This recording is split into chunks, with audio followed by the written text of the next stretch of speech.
All right, I feel like I have a lot to live up with Zach being before me and that personality, so I don't know if I have that energy, but we'll see what we can do.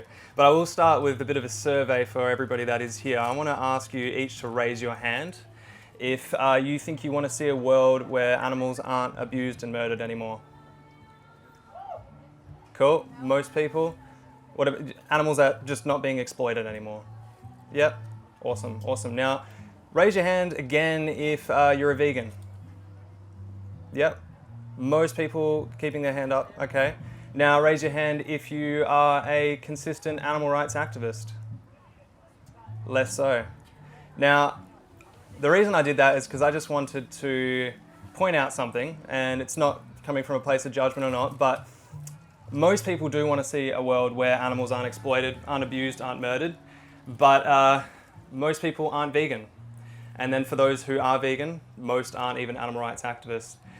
This talk's going to be about the importance of animal rights activism and achieving that world where animals aren't exploited anymore. Because I don't think we're going to achieve a world, a vegan world, if no one is active, let alone vegan. So let's get into it anyway. So my name is Jack Higgs, I'm an animal rights activist, and today I want to discuss the importance of each of you becoming one too. Okay, so an activist is someone who campaigns to bring about political and social change. In other words, they're someone who actively challenges and disrupts social and political norms.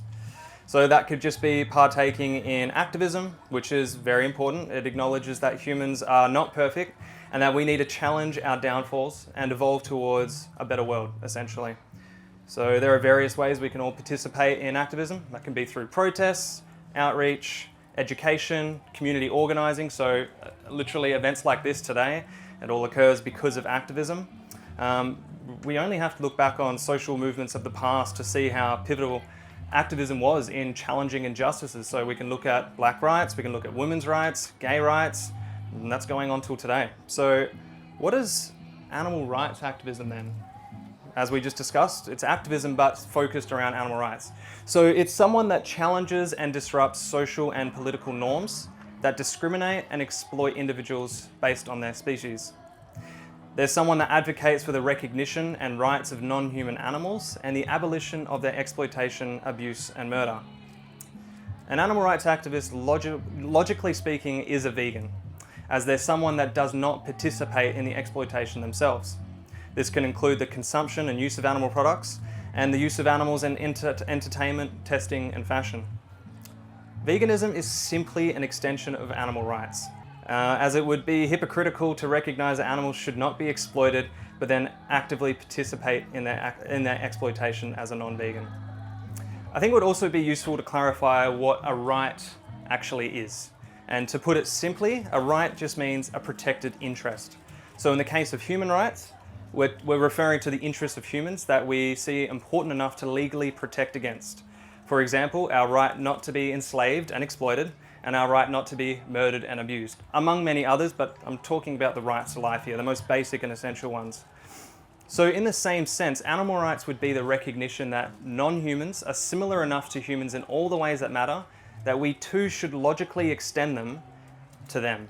And if someone isn't convinced that animals shouldn't have the same rights as humans to not be exploited, abused, and murdered, I'll ask this. What trait are non-humans lacking that, if also lacking in humans, would make it okay to exploit and murder humans as well? This is called name the trait, and what you will find is that there is really no trait difference that would justify exploiting non-human animals, but not to do the same to humans. It would be logically inconsistent to make such a claim if you support human rights. I mean, you can word it more simply when talking to people. It's like, what justifies abusing, exploiting, and murdering animals, but not humans? So you're just getting them to think, dive a little bit deeper, and like, what is it that's this society based around animal exploitation is all about? Like, we wouldn't do it to humans, so why do we do it to animals? So let's talk about the importance of animal rights activism. So yeah, it's very unlikely that any vegan here today would be here without the influence of another vegan or activist. At some point, your beliefs around the consumption and exploitation of animals was challenged, and you reached a tipping point where you made the switch to veganism. it is also unlikely that you were convinced by just a single point in time, just one event. Rather, there were likely a series of events that pushed you to a final decision, whether you were aware of them or not. For myself, I can recall various points in times where seeds were planted in my mind that led me to veganism. It was around the age of 10 or 11, I actually recall watching clips of Earthlings on Facebook. It was exposing slaughterhouse footage, I believe, and I remember being deeply disturbed by what I saw, and the vision and feeling I felt was something that never left me. Despite this, I told myself it was a necessary evil that I had to be responsible for, as I was led to believe that it was essential to consume animal products in order to be healthy, and fundamentally that animals don't deserve the same rights as humans. But really it was this idea that we had to consume animals in order to survive. It wasn't until my younger sister, who's sitting over there, came home from school around the age of 11, and she came home with the spontaneous idea to go vegan. I'm not really sure what that idea was at the time, but anyway, it was pretty awesome. It was actually my vegetarian mum, who's also sitting over there, who was initially worried by this, wondering what the hell she was going to feed her to keep her from dying from malnutrition. But it was a few months later that my mum was going vegan too. And whether I said this or not, I recalled seeing that as an admirable thing. Whether or not I said it, yeah, I just knew that they were doing something that was morally right and reasonable.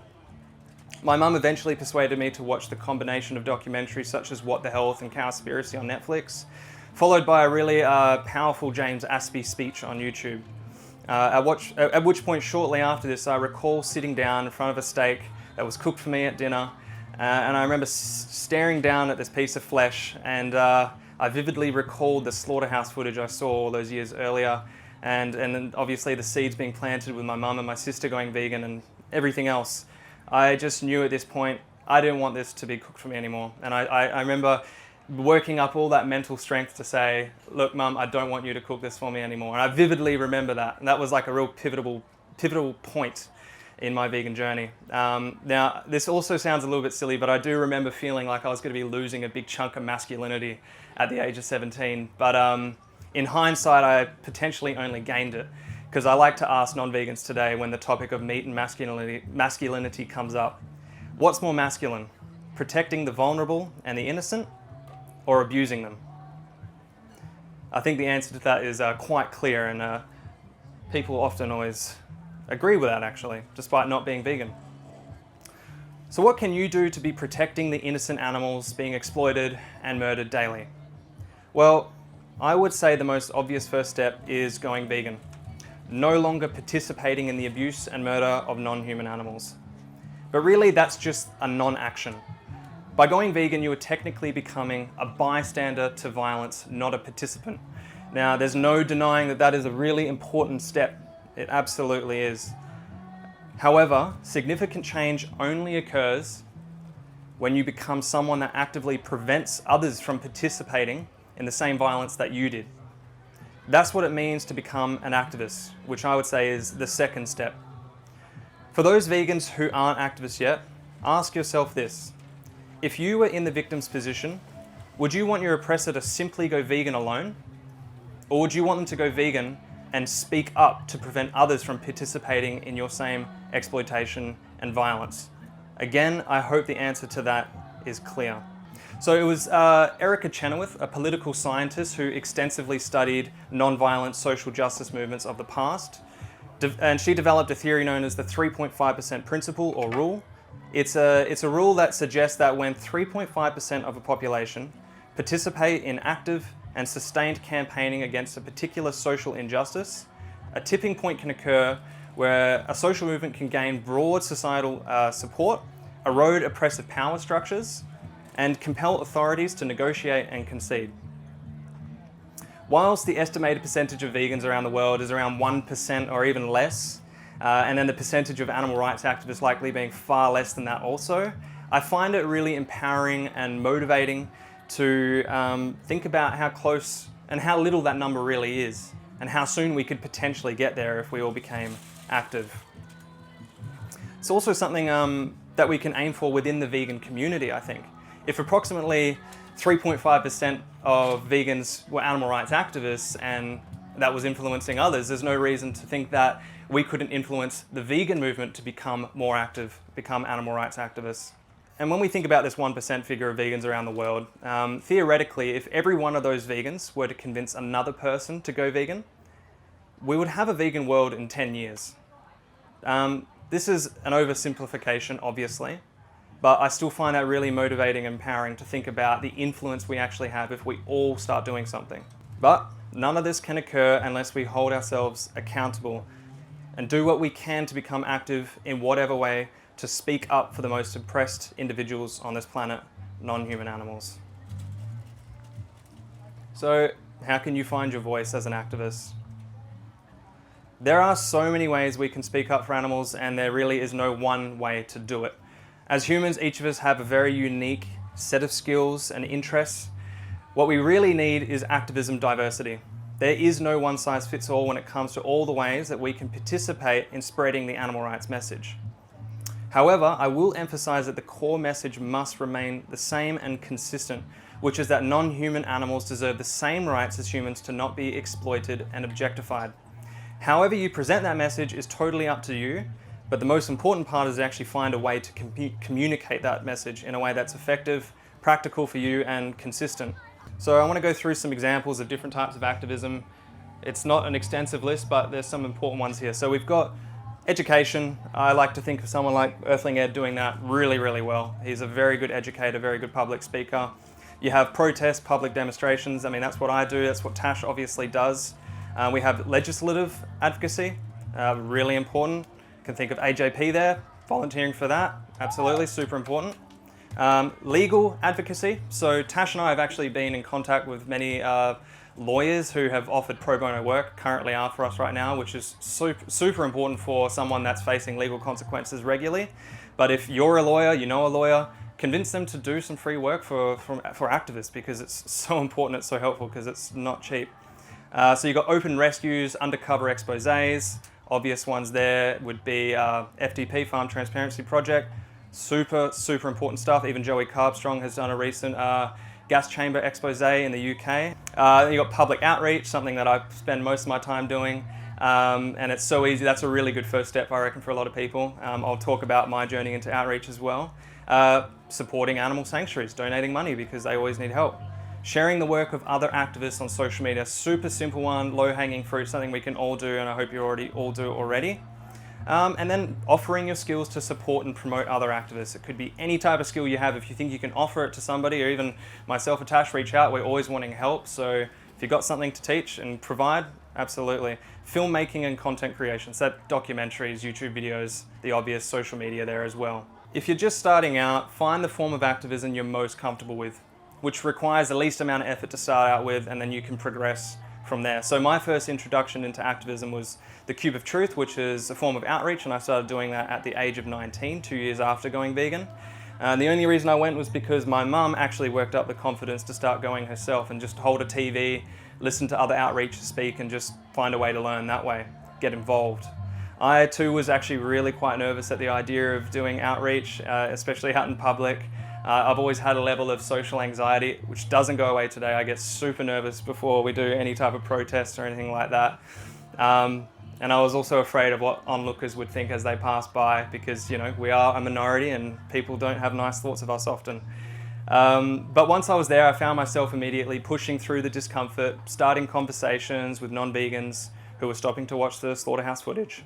I may not have known the most effective outreach method at the time, but I knew I could at least just have a conversation with somebody on a person-to-person level.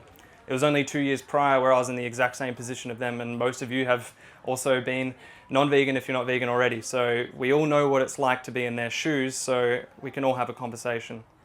It was not long after this I began participating in direct action marches, protests, slaughterhouse vigils, where we would hold signs and images, we might chant, all to create public awareness about animal exploitation. Again, I felt very uncomfortable throughout all of this. I hated the feeling of people looking at me, judging me, but I always kept in my mind that the victims and the position, and I always kept in mind the victims and the position they're in. I knew that no level of discomfort of mine would ever compare to their discomfort, so I remained consistent and attended activism events wherever I could.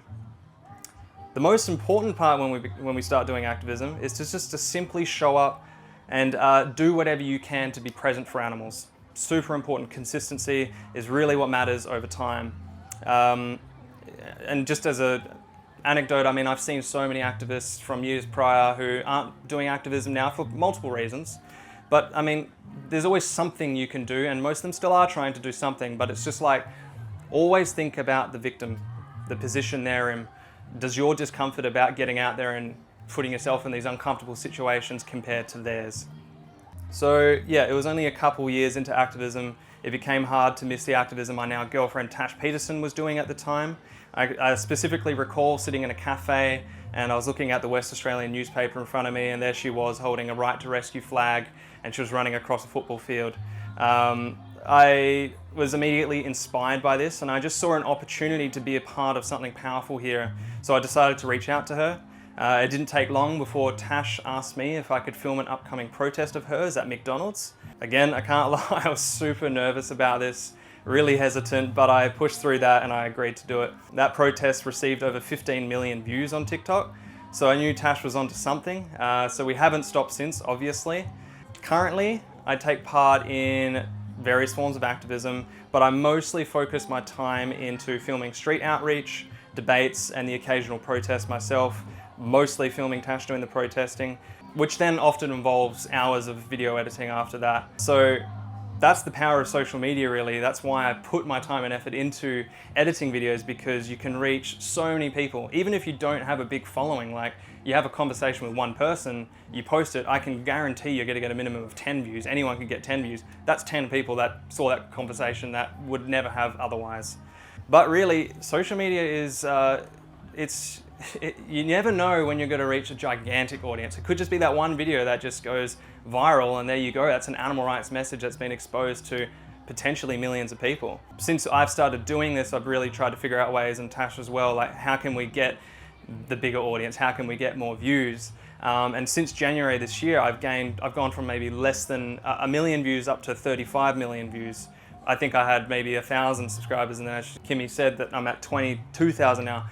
And that's like just from figuring out what is it that I'm good at, and then trying to come up with a way that fits the audience. Now, I'm not saying this as like a way to brag about numbers. I'm just saying this as a way to motivate you that it's just so easy. I mean, a minute-long video, like reaching 1 million people, and yes, you're going to get all the haters on there, you're going to get all the negative comments, as you do, and you've got to expect that, but that's just a sign you're reaching the right audience. We don't want to just be reaching vegans. Yes, we want vegans to become active, but you want to reach non-vegans with the animal rights message. It's so important. So yeah, based on my activism journey over the past few years, I can confidently say it's a process of trial and error, pushing the boundaries of your comfort to find as many ways to speak up for animal victims. I've had to find what works for myself personally, strive every day to become more effective at that. So again, that begs the question of what does it mean to become an effective activist? So the literal definition of effective just means to be successful in producing a desired or intended result. That's the most simple definition. But if we were to just think of that, like what is the desired result of animal rights activism? I would say it's to convince as many people as possible to no longer violate the rights of animals to not be exploited and murdered. You could also simply say it's to legally grant animals the same rights to life as humans. So how exactly can we do that? How can we become more effective in achieving that goal? To put simply, becoming more effective at any skill takes time and practice. It requires education. You have to personally critique yourself. You have to seek feedback from other people. Like I said, it's trial and error over time, but it's consistency. It really is consistency. You just have to keep doing it, even when you're not feeling good about it, or when you're feeling nervous, uncomfortable. But ultimately, that is what we're doing as activists. We're essentially becoming professional communicators to create positive change both at the individual level, so when we're talking to people one-on-one, and as well as the whole social and political level as a whole. And you can think of all those examples of activism that I just said earlier.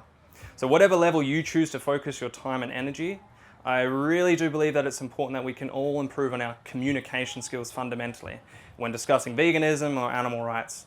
Whether you're protesting, outreaching, debating, just talking with a friend or a family member, social media content, becoming a politician maybe, the ability to effectively communicate is a core skill that runs through all of these. So how can we communicate better? Well, First of all, I think the most important thing we have to do before communicating animal rights is being very clear on the concept of veganism and animal rights. Seems very simple, but if we don't fully grasp what it means to be an animal rights activist and what veganism actually is about, how can we expect ourselves to communicate that effectively? As I've already discussed the meanings of these concepts at the start, I think maybe it would be beneficial now to focus on what they're not. So veganism and animal rights is not about reducing suffering, it's about ending exploitation. It's often confusion that I do see, but I think it's really important to understand why it's not just about suffering. So if we're to focus on animal suffering as the core principle behind veganism, it leads us to animal welfare activism, which suggests that we should care for the welfare of animals first and foremost. Now, I'm not going to deny it's super important that we care for the welfare of animals and everybody and do what we can to reduce suffering, but if we take animal welfarism to its furthest extreme, by logic, you might actually end up suggesting it's okay to enslave and exploit and kill animals so long as adequate levels of welfare and comfort is met. I don't know if any of you know of Peter Singer, the father of animal rights activism. Unfortunately, he has suggested in a couple of podcasts where in a hypothetical scenario it might be okay to enslave and kill humans because he fundamentally is a utilitarian, he's also a welfare activist. I wouldn't say he's an animal rights activist because, maybe I can explain that now. So you might be asking, how does that make sense? But let me give you an example. So if we were to hypothetically develop a farming and killing system that ensures the animals are really happy and comfortable for the majority of their life, and then we euthanize them, so painlessly kill them without them even knowing, would it then be justified to systematically exploit and kill animals knowing they didn't suffer? If you're not convinced yet, maybe we can apply the same to humans. If we were to breed a population of humans, ensuring a life of high welfare standards, and then gave them a very quick and painless death, they didn't know what happened, maybe family members didn't know what happened, would this then be a justifiable reason to mass kill humans for our consumption? I think any reasonable person would say absolutely not. Humans deserve a fundamental right not to have their life stolen from them. Whether or not they knew they suffered up to the point, whether they knew they were going to die, I think we can possibly all agree that it's wrong to steal somebody's life. We realize that our desire to consume somebody else does not outweigh their right to be enslaved and murdered. And that's precisely the reason we value human rights, and by logical extension, I think we should equally value animal rights. Fundamentally, there is no ethical way to enslave and exploit someone for personal gain, because if you were in the victim's position, you would want your right to freedom despite how well you were treated by your oppressor. Let's say someone says to you, but I only kill and eat animals that were free range and had a painless death. I'm sure many people have probably heard this argument before. It's often not the case. I haven't really, well, yeah, I mean, euthanasia is a painless death, so it's often not practical though. That's why it's not used, but let's go with that. So we can ask them this. If I were to keep you in a free range paddock, and then I decided when the time is right, I come and shoot you in the head or I euthanize you, would that be justified based on your logic? And if they're not a reasonable person, they might say something, yeah, but we're humans though. We're intelligent and all the traits that come along with being a human. Okay, all right, well, you can then apply what I said earlier. You can say name the trait if you want to do it that way. What trait are non-human animals lacking that justifies enslaving and murdering them, but not other human animals? Whatever trait they provide, you can now apply that trait to humans, repeat the question. For example, they might say humans are more self-aware and more intelligent than animals, therefore we can do this to them, you know? Well, you can reply, so if there was, this is a good example, like if there was a human that had equivalent levels of intelligence, self-awareness, you know, we can, mentally disabled humans, they exist. Would you then be okay with sending them to a slaughterhouse? If you believe in human rights and you wouldn't do that to a human, most people wouldn't, any reasonable person would say, no, that's wrong. Well, then you repeat that cycle of questions until there's no excuses remaining. At which point you're really aiming here to expose their logical inconsistency, their inherent speciesism, because fundamentally there's no justification to do this. It's simply because they're animals and we've been conditioned to say it's okay to exploit them, but not humans. Another good skill when communicating with people is to know the difference between a coach and an expert when approaching a conversation with somebody or even a group of people. So a coach is someone who allows the other person to discover the right course of action based on their own motivators and values. This is specifically useful when we're trying to convince others to change their lifestyle habits.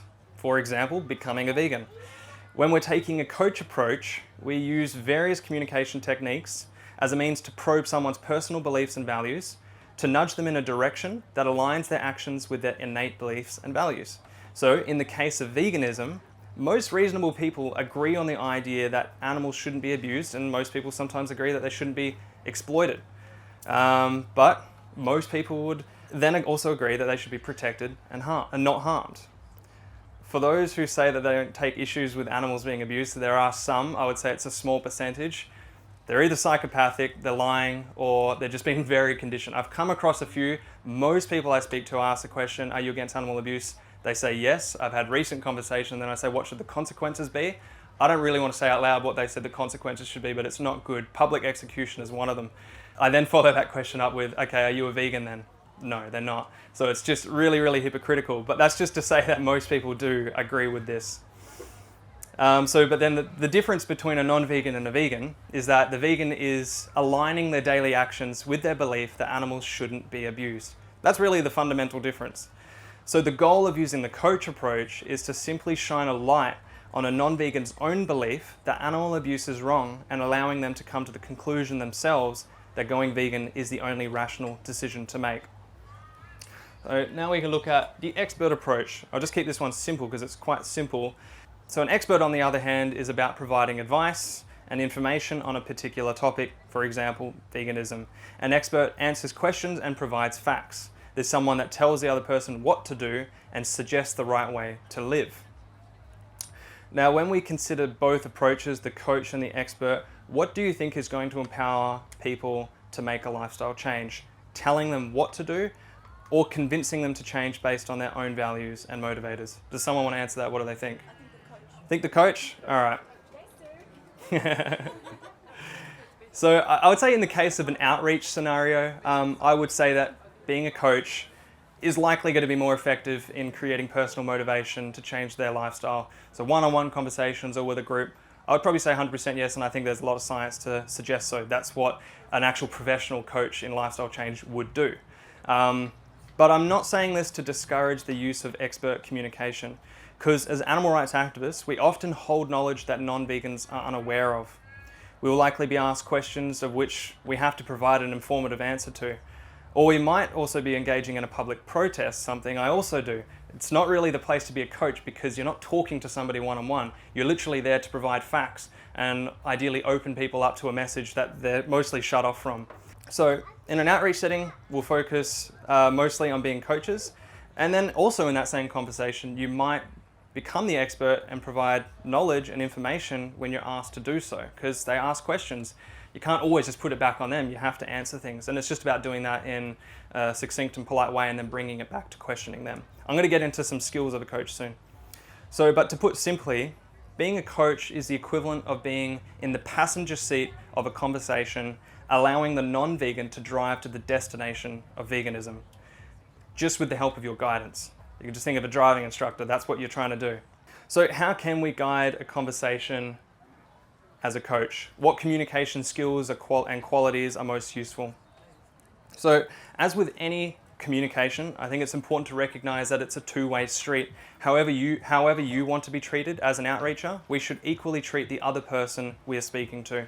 So I've got 3 qualities that I think are really integral as a coach. These are science-based qualities as well. I did a course in coaching. These are the 3 most important ones that tend to come up. So we've got number 1 being empathy. We all know what empathy is because most of us are vegans. So understanding their perspective and just relating to them, letting them know that I've been in your position too. I know what you're talking about. I understand what you're feeling. It's really simple, just super important. Number 2 is curiosity. Just show interest. And this can encourage deeper discussion because that's what we want to do. We want to get into their thoughts and feelings and values.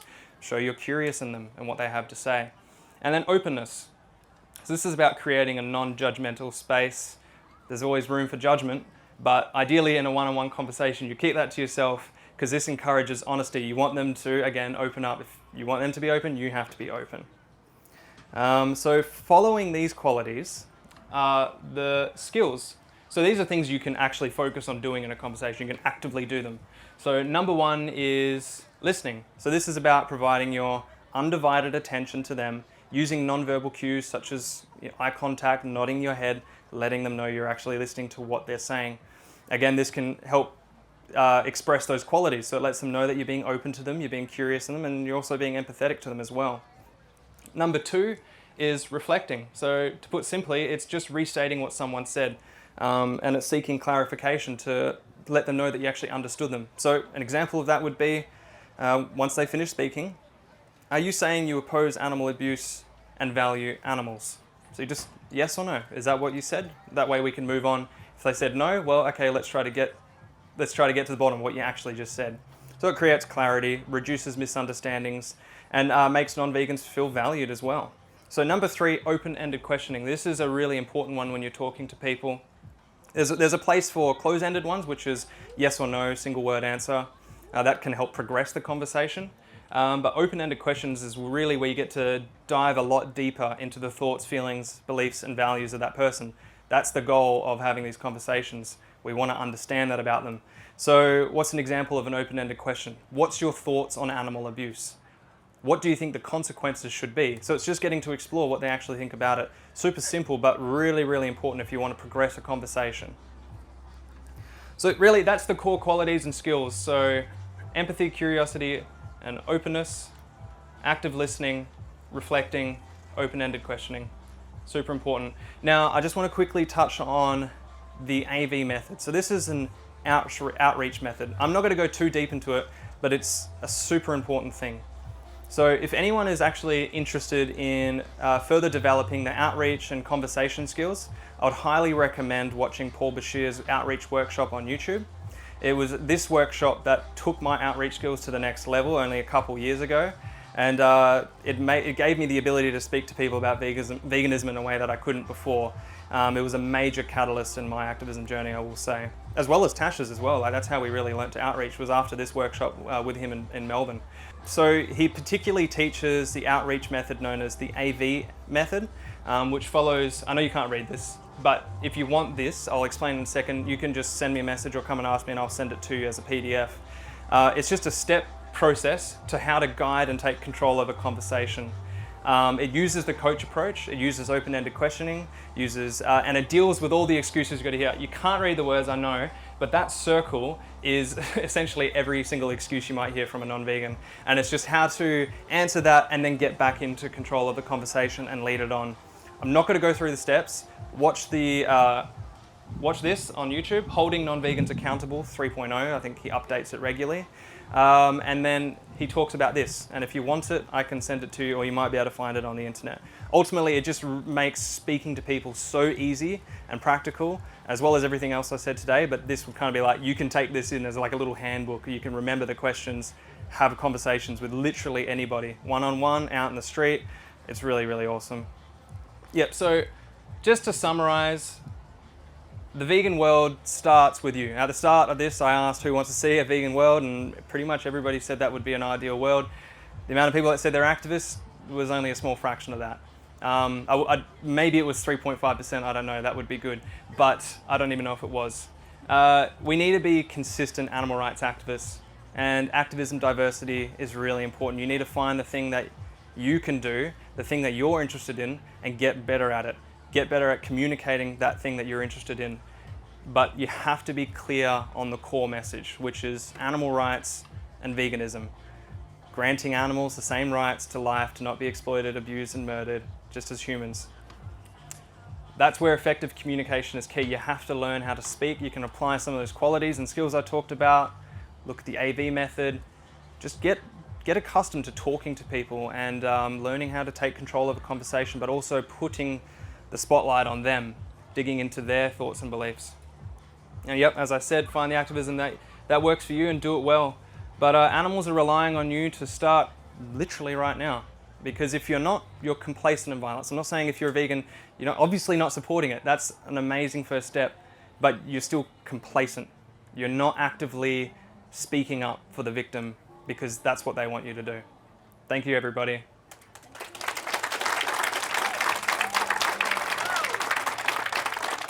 Thank you so much.